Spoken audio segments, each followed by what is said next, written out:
దేవుని యొక్క పరిశుద్ధమైన నామమునకు మహిమ కలుగునుగాక. ఈ వాక్యమును వినిచుండిన ప్రియమైన వారందరికీ నా స్తోత్రములు తెలియజేయుచున్నాను. ఈ ఉదయ కాలమున మన వేకువ మన్నా యొక్క ముఖ్య అంశము దేవుని వాగ్దానములలో దాగియున్న భద్రత. దీని ధ్యానార్థమై మనము పరిశుద్ధ గ్రంథమునందు అపోస్తులుడైన పౌలు కొరింథీయులకు రాసిన 2వ పత్రిక 1వ అధ్యాయము 20వ వచనమును గమనించదము గాక. దేవుని వాగ్దానములు ఎన్ని అయినను అన్నియు క్రీస్తునందు అవునన్నట్టుగానే ఉన్నవి గనుక మన ద్వారా దేవుని మహిమ కలుగుటకై అవి ఆయన వలన నిశ్చయములై ఉన్నవి అని చదువుచున్నాము. క్రీస్తునందు ప్రియమైన వారలారా, మనము మన జీవితములో ప్రభువు చేసిన వాగ్దానములను ఆయన నెరవేర్చుటకు సమర్థుడని విశ్వసించవలెను. మనలో ఇది జరుగునా, ఏ విధముగా జరుగును అను అవిశ్వాసపు మాటలను దరిచేరనివ్వకూడదు. మనము పరిశుద్ధ గ్రంథమునందలి రూతు పుస్తకమును గమనించినట్లయితే యూదా దేశం అంతటిలో భయంకరమైన కరువు కలిగెను. అంతటా ఎలీమెలెకు అను మనుష్యుడు తన భార్య అయిన నయోమి మరియు తన 2 కుమారులను తీసుకొని మోయాబు దేశమునకు వెళ్ళెను. మనము న్యాయాధిపతుల గ్రంథము 21వ అధ్యాయము 25వ వచనమును కూడా గమనించినట్లయితే ఆ దినములలో ఇశ్రాయేలీయులకు రాజు లేడు, ప్రతివాడును తన ఇష్టానుసారముగా ప్రవర్తించుచుండెను అని చదువుచున్నాము. అయితే వారు చేసిన హేయమైన క్రియలను బట్టియు విగ్రహారాధన బట్టియు దేవుని ఉగ్రతకు గురైన వారే ఆ యూదా దేశం అంతటిలో భయంకరమైన కరువునకు అనుమతించబడిరి. నిజమునకు వారు దేవుని యందు విశ్వాసముంచి ఆయన వాక్యమును అనుసరించు వారే కనపడవలెనని తండ్రి అయిన యెహోవా వాంఛించెను. అయితే ప్రజలు దానికి బదులుగా తమ ఇష్ట ప్రకారము ప్రవర్తించు వారిగా కనపడెను. ఈ విధముగా ఆ దేశములో క్షామము కలుగుచున్నప్పుడు రొట్టెల ఇల్లు అయిన బెత్లెహేమును విడిచిపెట్టుటకు ఎలీమెలెకు నిశ్చయించుకొనెను. దేవుడు చేసిన వాగ్దానపు భూమిలో సర్వశక్తిమంతుడకు తండ్రి తనను తన కుటుంబమును పోషించగలడని అతడు మరిచిపోయెను. తన చుట్టూ ఉన్న పరిస్థితులను చూచి తన విశ్వాసము చెదిరిన వాడై శపితమైన మోయాబు దేశమునకు వెళ్ళెను. దాని యొక్క ఖరీదు ఎలీమెలెకు మరియు అతని కుమారులైన మహ్లోను కిలియోను మరణించెను. నయోమి అని మధురముగా ఉండవలసిన ఆమె మారాగా మార్చబడెను. ప్రియమైన వారలారా, మన యొక్క క్రైస్తవ జీవితములో, మన ఉద్యోగ స్థలములలోనూ, మన వైవాహిక జీవితములోనూ లేదా ఆశీర్వాదముగా దేవునిచే పొందిన బిడ్డల ద్వారానో మనకు అనేకమైన శోధనలు, పోరాటములు కలుగును.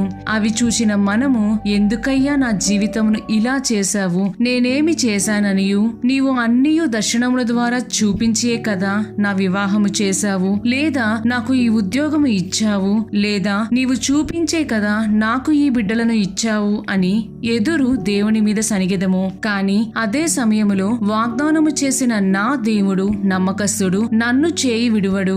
దేవుడు నా జీవితంలో చేయు ఆశీర్వాదములు అనే ప్రణాళికలో ఈ శ్రమలు ఒక భాగము అని మనము తలంచలేము. అదే రూతు పుస్తకములో 1వ అధ్యాయము 16-17 వచనములను గమనించినట్లయితే మోయాబు దేశమునకు చెందిన రూతు నయోమి యొక్క వాగ్దానపు దేవునిని నమ్మి విశ్వసించి ఈ విధముగా పలికెను.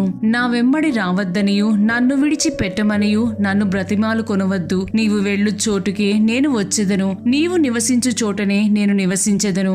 నీ జనమే నా జనము, నీ దేవుడే నా దేవుడు. నీవు మృతి పొందు చోటను నేను మృతి పొందెదను, అక్కడనే పాతి పెట్టబడెదను. మరణము తప్ప మరి ఏదైనను నిన్ను నన్ను ప్రత్యేకించిన ఎడల యెహోవా నాకు ఎంత కీడైనా చేయునుగాక అనెను. అన్యజనాంగము నుండి వచ్చిన ఆమెకు పాత నిబంధన కాలములోనే తండ్రి అయిన యెహోవా మీద అంత భక్తి వైరాగ్యము ఉంటే ప్రభువైన యేసుని నిజమైన రక్షకుడని తెలుసుకొని ఆయన మనలను శ్రమల నుండి విడిపించుటకు సమర్థుడని తెలిసియుండియు దేవునిపై సనుగుట ఎంతవరకు సరైన కార్యము. ఎలీమెలెకు కష్టకాలములో ఆశీర్వాదకరమైన దేవుని స్థలమును విడిచిపెట్టెను. రూతు సమస్తమును కోల్పోయినప్పటికీ దేవుని వాగ్దానమును విశ్వసించి యేసుక్రీస్తు వంశావళిలో చేర్చబడెను. ప్రియమైన దేవుని బిడ్డ, ఒకవేళ నేడు నీవు నీ జీవితములో జరుగుచున్న కార్యములను చూచియో, నీ ఉద్యోగ స్థలములో జరుగుచున్న వ్యతిరేకతలను తృణీకరింపబడుటయు చూచి కృంగియున్నావా? నీ కష్టములను చూచి నీలో నీవు కన్నీరు కార్చుచున్నావా? అపోస్తలుడైన పౌలు కొరింథీయులకు రాసిన 1వ పత్రిక 10వ అధ్యాయము 13వ వచనములోని 2వ భాగమును గమనించినట్లయితే దేవుడు నమ్మదగిన వాడనియు మీరు సహింపగలిగినంత కంటే ఎక్కువగా ఆయన మిమ్మును శోధింపబడనీయడు. అంతేకాదు సహింపగలుగుటకు ఆయన శోధనతో కూడా తప్పించుకొను మార్గమును కలుగజేయును అని చదువుచున్నాము. నీ నీవు దేవుని నీ శ్రమల మార్గములో ఆయన బయలుపరిచిన వాగ్దానములను పెట్టి ప్రార్థించి స్తుతించుటను అలవరుచుకొనుము. మనకు అర్థము కానప్పటికీ ఎందుకు ఈ విధముగా శ్రమలు అనుమతించబడినవి అని అనిపించినప్పటికీ ఆయన వాగ్దానములను పట్టుకొని అందులో దాగియున్నచో నీవు శోధనలో నుండి తప్పించబడి భద్రపరచబడుదువని జ్ఞాపకముంచుకొనుము. మన జీవితములు సమస్తమును మేలుకై సమకూడి జరుగుచున్నవని రూఢిగా నమ్ముచు ఆయన చేసిన వాగ్దానములలో భద్రపరచబడెదము గాక. దేవుడు మిమ్ములను మరియు మీ కుటుంబములను దీవించి కాచి కాపాడుదురుగాక. ఆమేన్.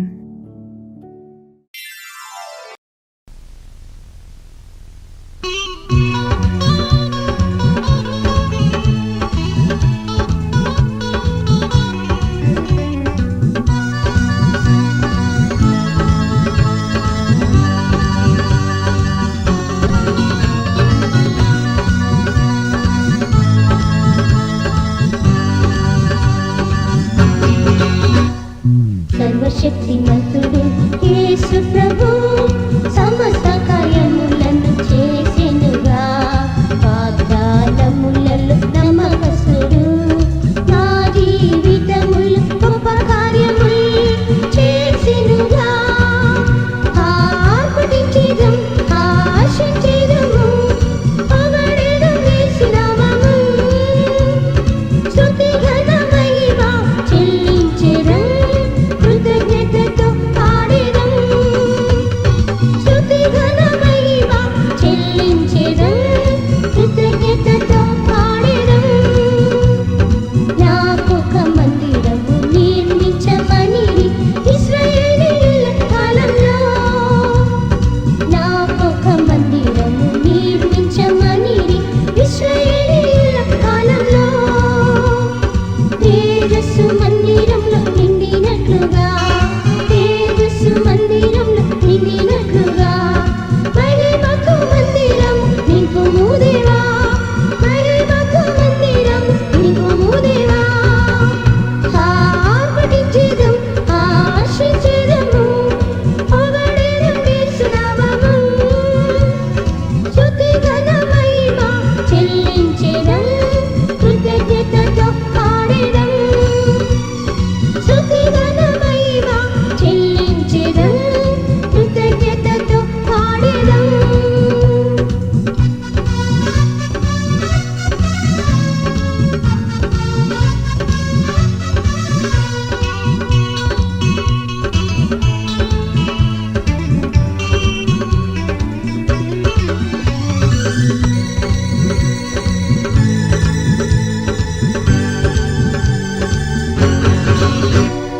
సొలొమోను మందిరము ప్రతిష్ఠించి దేవా పవిత్రపరచినట్లుగా.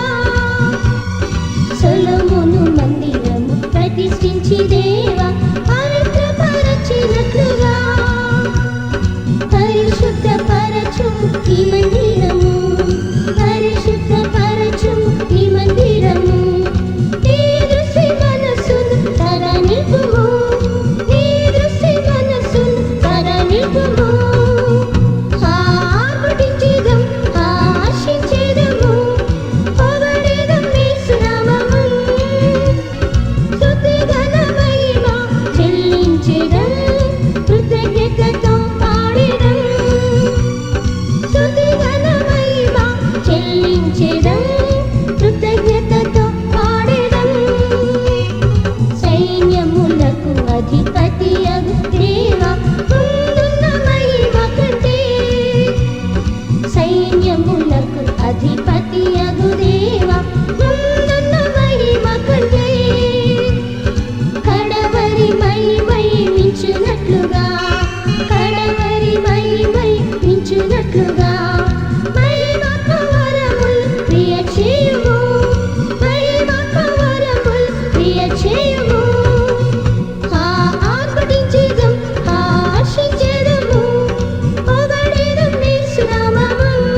రక్షించును